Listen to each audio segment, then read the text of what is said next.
The book of Revelation is not merely a prophetic vision, it's a divine code, a sacred symphony composed of symbols, numbers, angels, plagues and judgments that span from the heavens to the ends of the earth. Each phrase carries a weight heavier than time. Every image breathes with spiritual urgency. And within this magnificent and terrifying scroll, there is one passage that causes even the most seasoned student of Scripture to stop and tremble. It comes like a whisper carried on thunder. Revelation 9:13-15 speaks.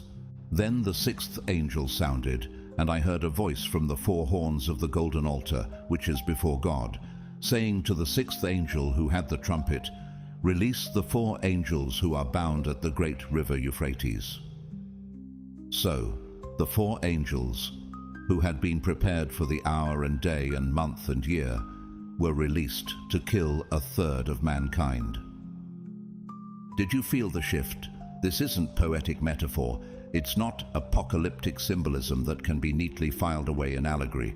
This is an exact decree, sharp as a blade and cold as iron. A voice from the golden altar before God, the same altar where incense and prayers rise, now commands something darker. Release them. The four angels, not fallen stars, not abstract forces, four very real beings, restrained at a very real river, Euphrates. Why there? Why them?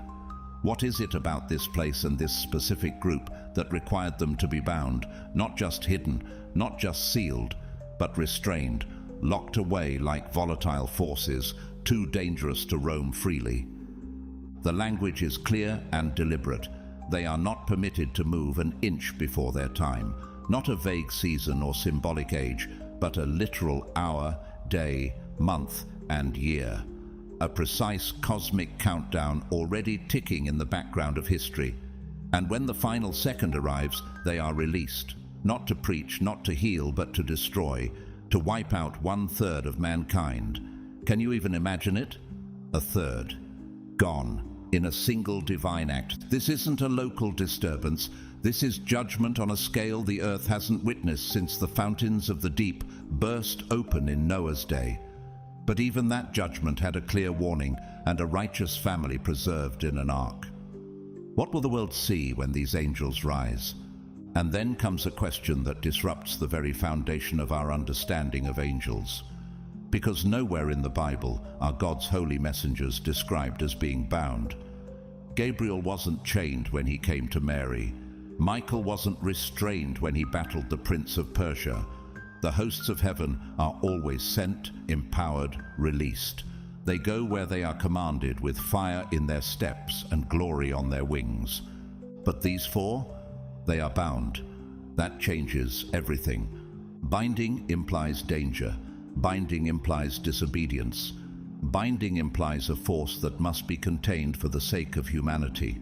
And that raises a question most are too afraid to ask out loud. Who are the angels imprisoned in the Euphrates River? What did they do that warranted such a long, calculated imprisonment? And why now, after millennia, is the order being given to release them? Could they be the very ones spoken of by the Apostle Peter, who said, "God did not spare the angels who sinned, but cast them down to hell and delivered them into chains of darkness to be reserved for judgment"? 2 Peter 2:4.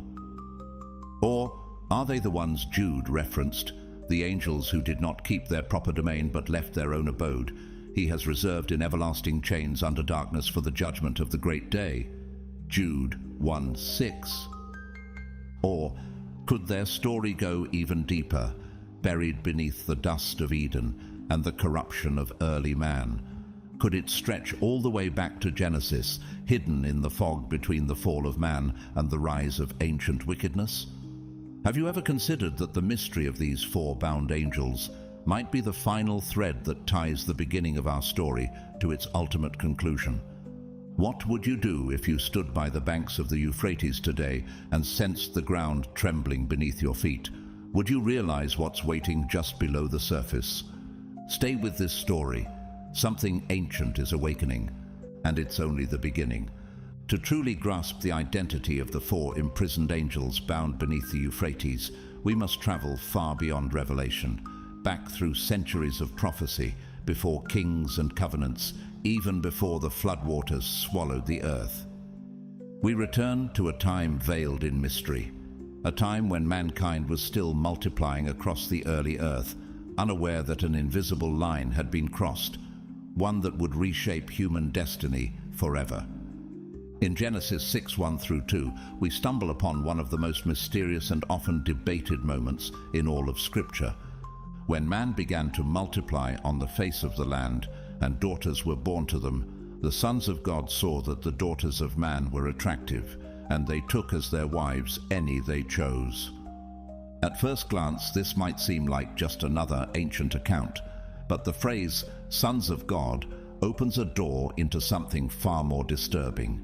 Throughout ancient Jewish tradition and confirmed by early Christian interpretation, these sons of God were not men. They were divine beings, angelic watchers, who were once appointed to observe, not interfere. Yet they did the unthinkable. They crossed the sacred divide between heaven and earth.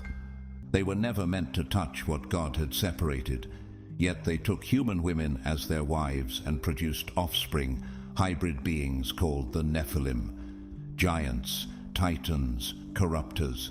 Their presence wasn't just a physical threat, it was a spiritual infection, a deliberate defilement of God's divine order.